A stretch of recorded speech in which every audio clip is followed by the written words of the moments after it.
on one of the charter buses. So yeah, that's a problem because it is an hour and a half ride. But we actually get more.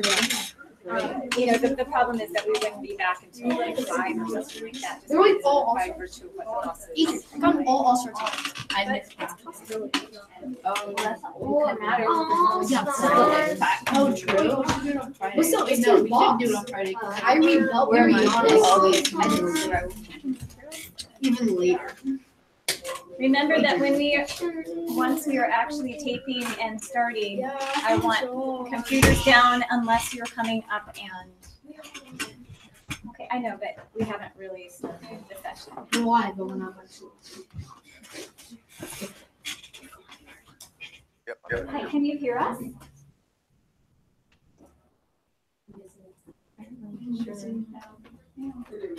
You have to go to the. I think he's blind, so he can't hear me.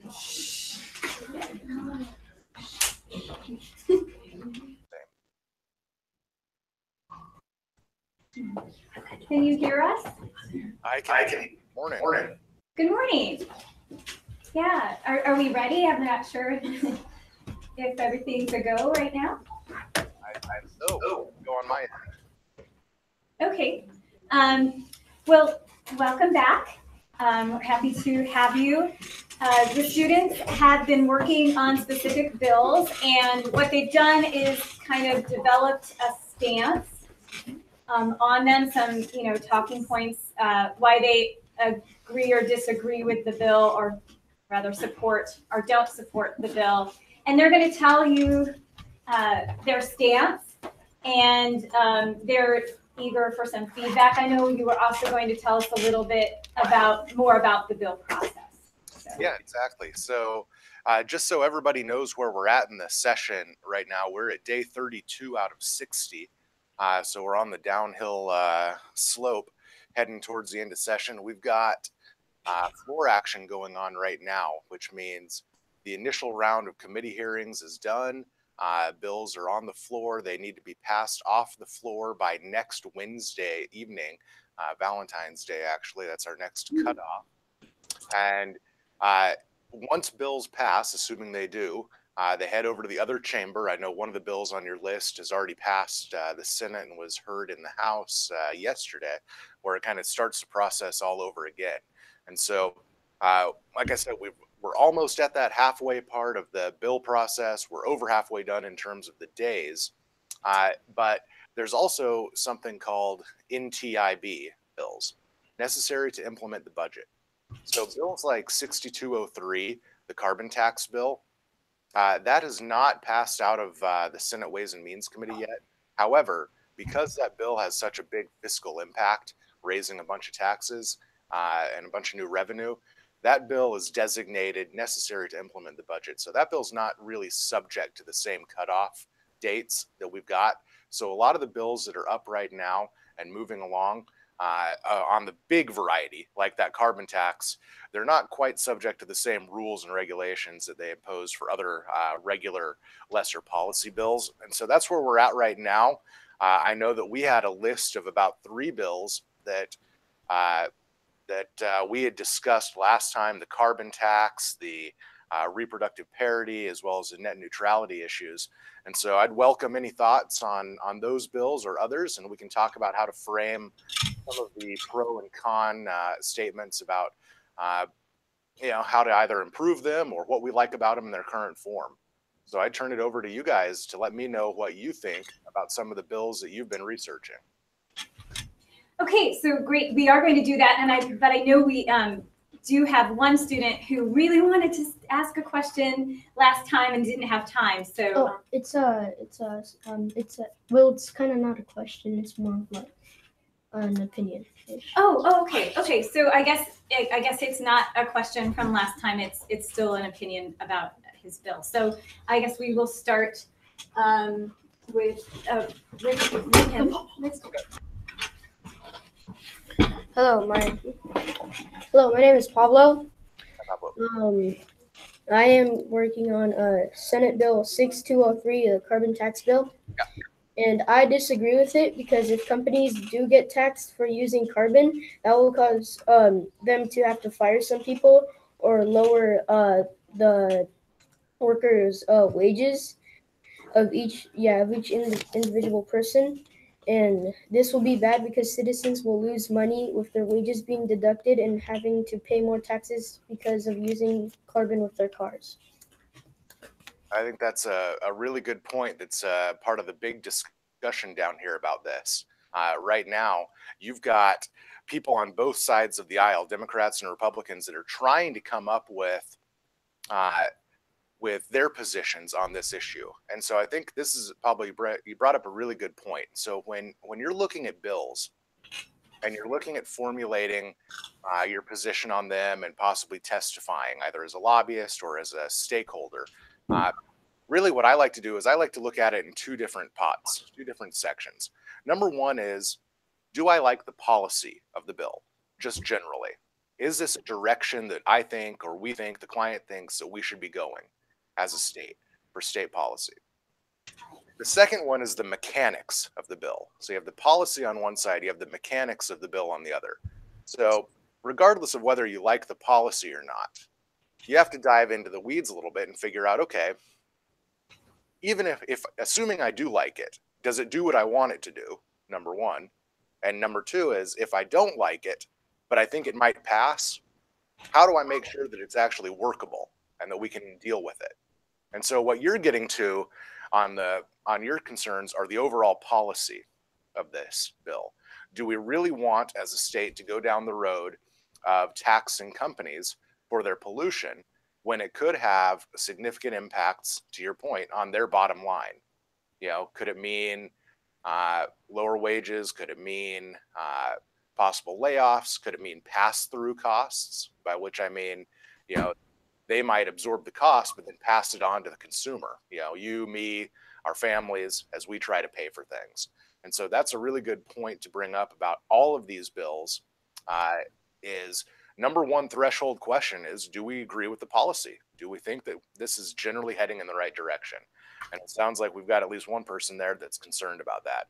And Pablo, I know that there are a lot of people here in Olympia who share that same concern. Thank you.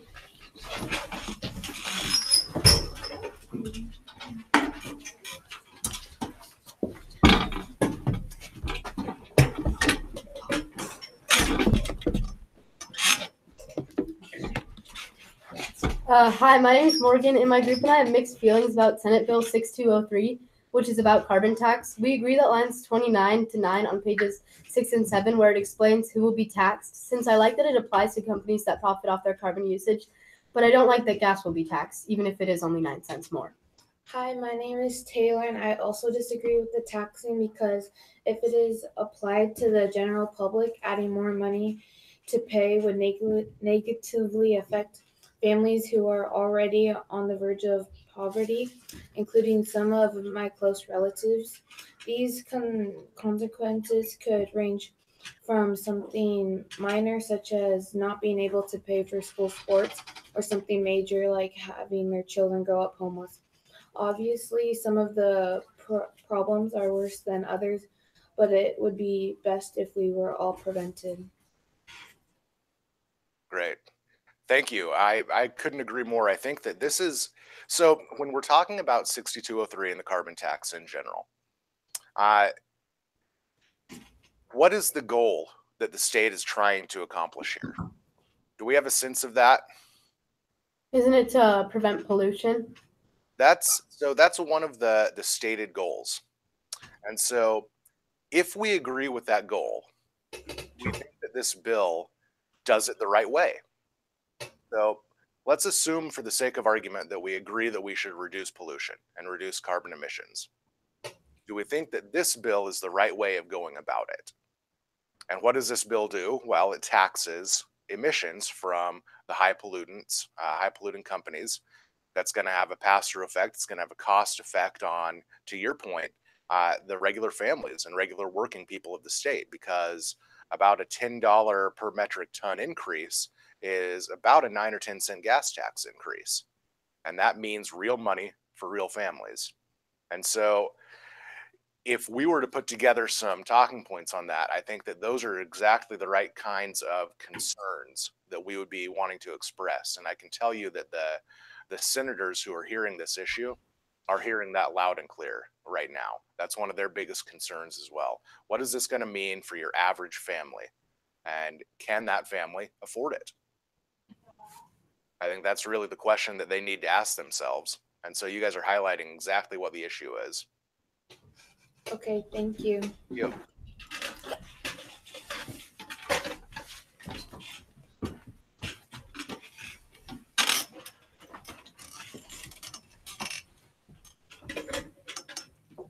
Hello, my name is Corey, and I am also working on Senate Bill 6203.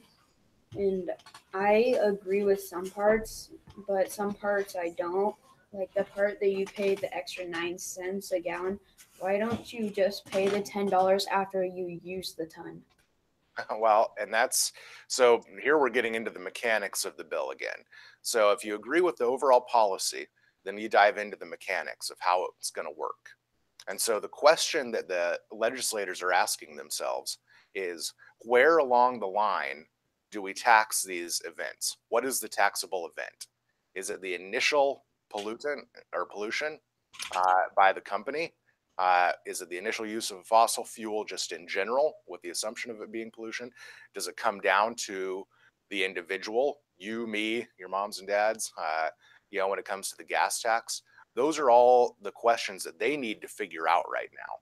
And the way the current bill reads, as you guys probably saw, there was an original version of the bill that was introduced, and that was the governor's proposal.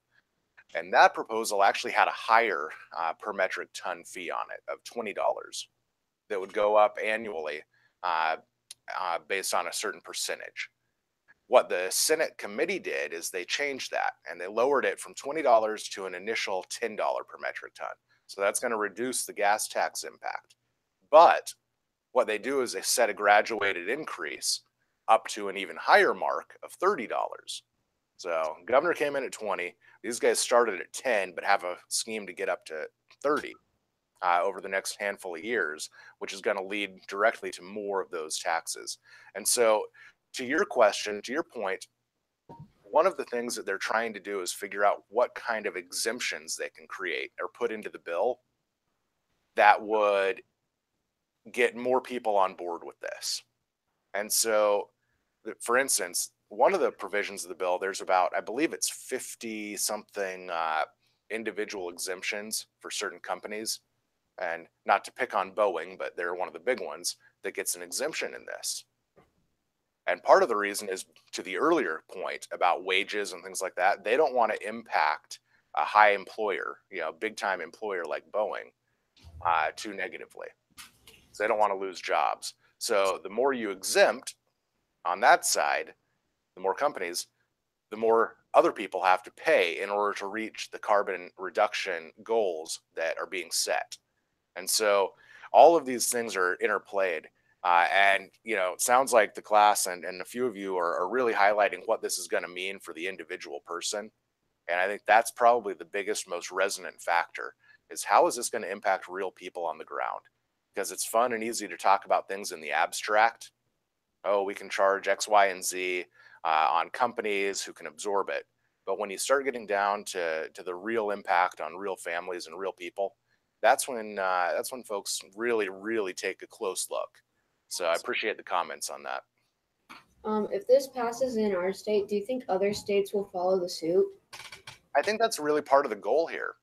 And so when you step back to talk about the policy, we've seen some studies come out that say that this would have a very limited, almost negligible, unmeasurable effect on total global emissions. It would be one of the figures I heard yesterday was like 0.004% of an impact for this tax system that they're putting into effect.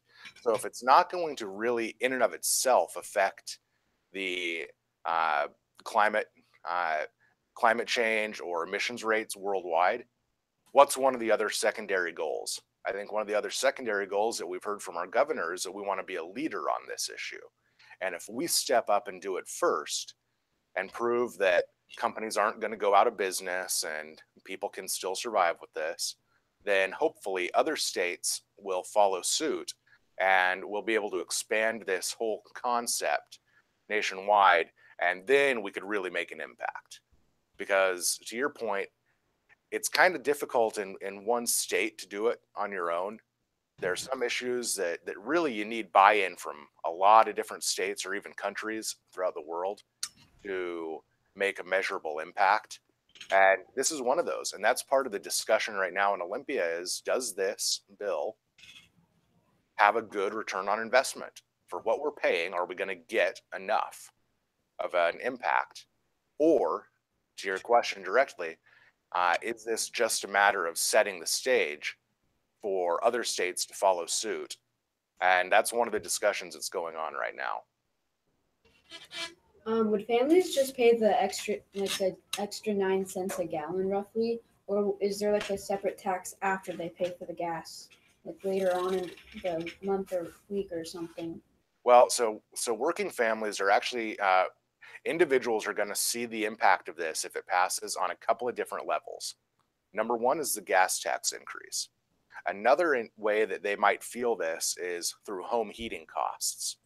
If you have natural gas or depending on what your heating source is, your electricity costs, things like that, those could increase as well. And so in addition to paying a higher gas tax, some people are really concerned that you're also going to see an increase in your monthly bills at home. So your folks, when they pay their heating bill, things like that, could see an increase. And so it's not just about the gas tax, although that's the easiest one to measure right now. So it's getting a little bit more attention. There are other ancillary costs and fees that would probably go up as a result of this. So it's not just the gas tax. Do companies that use more carbon eventually, do they have to pay more because they're polluting more? Yeah, so the way the system would be set up is that it would be on a per metric ton of emission. So the higher the number of metric tons of emission, the more you'd end up paying. And so if you're a really high polluting company, you have a lot of emissions, then they would end up paying a higher amount for this. Unless, of course, like I said earlier, they're one of the companies that got an exemption built into the law, like Boeing or some of the other ones. And so that's one of the other things that we have to look at is who's getting exempt. Thank you.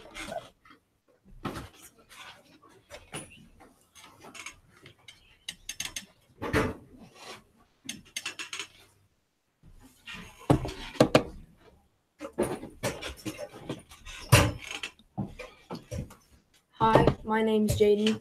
And I'm Ian. The group I represent agrees with the net neutrality bill HB 2282. The specific lines 16 through 18 state may not block lawful content applications, services, or non-harmful devices subject to reasonable network management, which basically means that the bill causes companies to no longer block people from important sites like job applications or school-used websites, making the websites have to be paid for, costing the schools more money, which they already have to a little of. Great. So, Ian, did you want to speak before we? Yeah. So basically what Jaden's saying is we agree with the net neutrality bill because if it doesn't go through, then that means that, we as schools, almost every school in the state now uses some sort of electronic device, from like a computer lab to Chromebooks or laptops like these. So to have there be extra costs on, say, Wi-Fi and data and websites, that would cost the school more money. And schools, as we know, already don't have enough funding in the United States. Gotcha. Money as is. So what it sounds like, you guys did a good job. You're diving in both to the policy and the mechanics of the bill. So when you're looking at the overall policy of the net neutrality bill, again, I like to come back to the number one threshold question of what problem are we trying to solve here, by introducing this this bill. And so if you had to highlight the problem, it sounds like you're highlighting a couple of different things. One is obviously we want an open internet to the extent that we can. But two, you're doing it for a specific reason, or at least one particular reason why that's important is because schools need access to unfettered internet services and wireless services. That if you start having a system where companies can charge more for certain aspects of technology or certain aspects of the internet and wireless communication, then that could be a significant impact on schools that are already, as you say, facing budget crunches and have been in need of additional funding for years.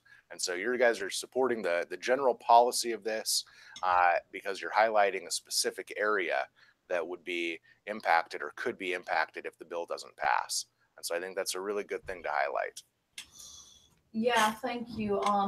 One extra thing is it's not just for schools, it's also like big businesses, because when you go in a realistic setting, a lot of jobs you have to go into, a lot of office jobs you have to go into a cubicle. You have to use, a computer every day. You log onto a computer and you have to do your work.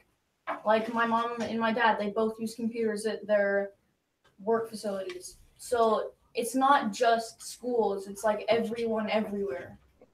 And I think that just like we talked about on the carbon tax a minute ago, one of the aspects of the net neutrality issue is, again, you kind of want to get down to real people and what the impact is on real people. If a bill like this doesn't pass, there's a fear, a concern that real people would have problems, like you said, be it in schools, be it in their workplace, or feeling it in their pocketbook. If, say, one of the big companies, Comcast, CenturyLink, whoever, provides these services, if they start to do variable pricing, that could mean things as even if it's not on the school or job side, it could mean that you have to pay more for your Netflix account or your Amazon Prime account or anything like that. And so those are the types of things also that people are looking at to make sure that individuals and consumer protection is, it's always at the forefront here as well. So schools, jobs, individuals, when it comes to paying more, that always ends up having an impact at some point, on the real working families. And so I think that's a really good point to bring up. Thank you. Thank you. Bet.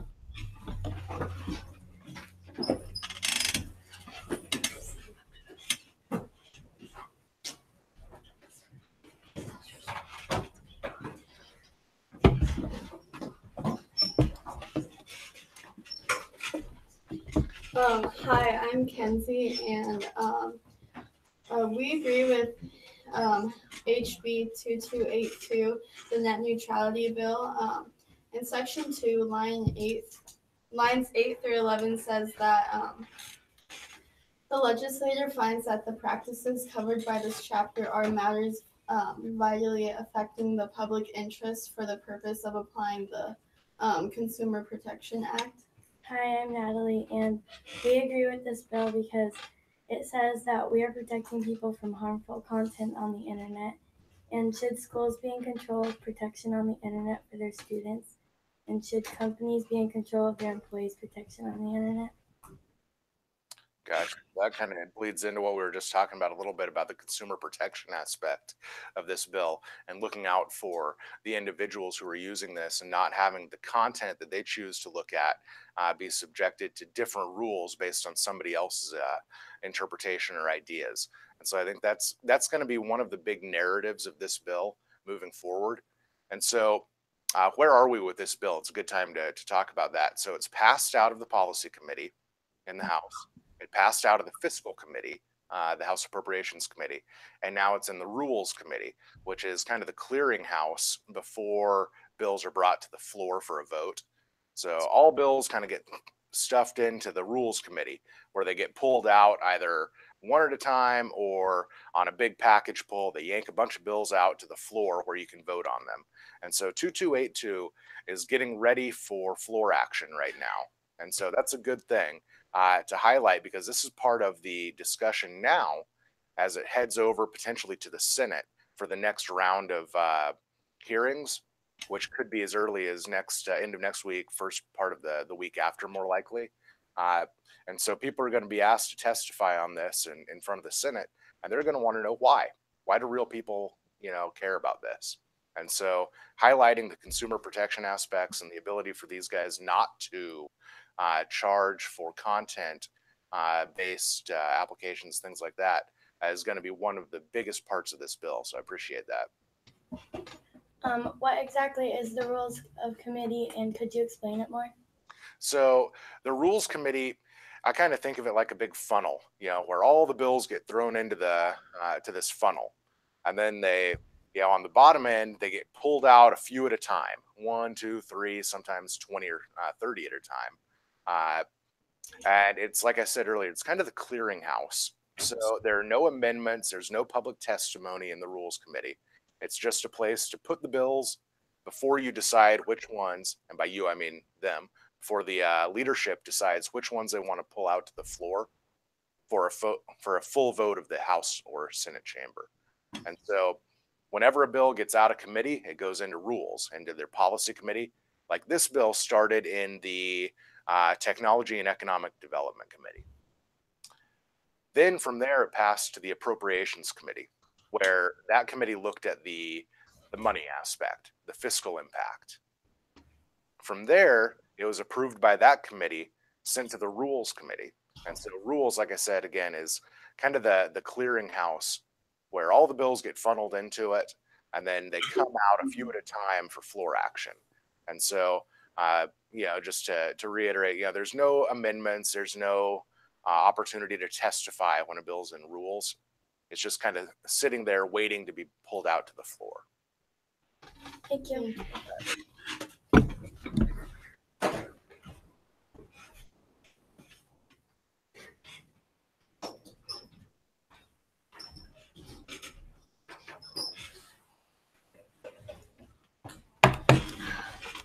Hi, my name is Caleb, and I'll be talking about Senate Bill 6219 about women's health rights.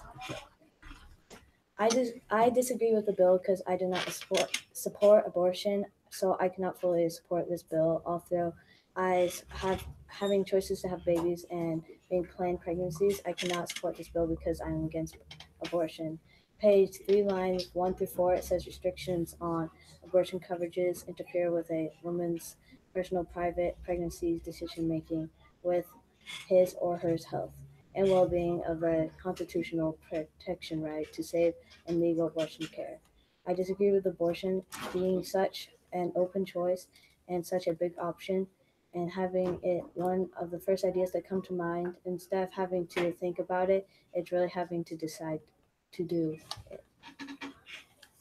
So did you by chance watch yesterday morning's hearing on this bill? No. So yesterday, this bill was heard in the House Health and Healthcare and Wellness Committee, and your comments echo those from the opposition to this bill really closely. You did a great job putting together your opposition and your concerns, because what we heard was, while everybody in general agrees that access to healthcare is a vital component for everybody, man, woman, child, all of that, what do you do when you have a religious or philosophical concern with one of those aspects of healthcare, such as either contraception or abortion coverage?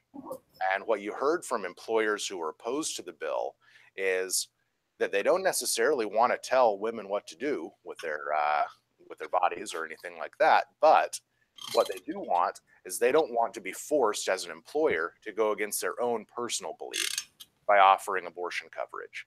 And so that's the discussion on this bill right now, is whether you can create a carve out for either religion or philosophical concerns, to not force a company or an employer to provide coverage for things that he or she may disagree with, while also protecting the rights of the individual, to have access to healthcare. And so it's a really tough issue for a lot of legislators. The bill passed the Senate earlier this year, 26-22, which highlights just how close of an issue this is and how tough of an issue it is. So you did a good job highlighting what some of the main concerns are. Thank you.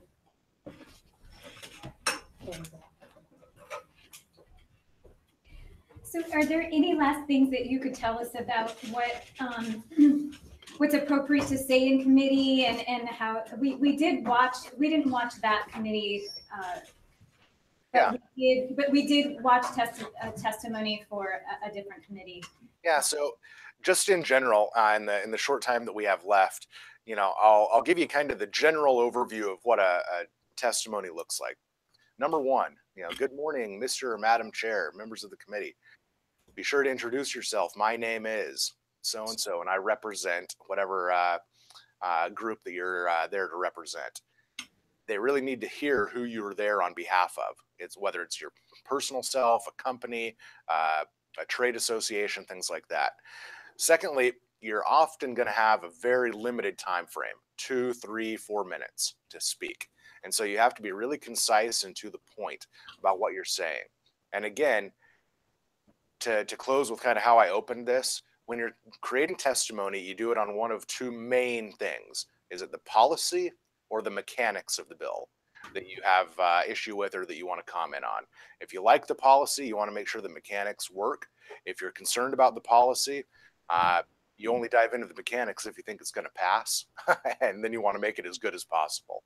And so that's really what people tend to focus on, is the overall policy or the mechanics of it. And what I was hearing today is had a really good mix of that from the class. So you guys are really doing a good job of nailing down what is important in each of these bills. So I commend you for that. Okay.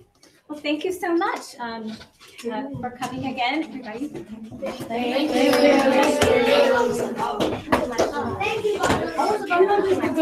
you.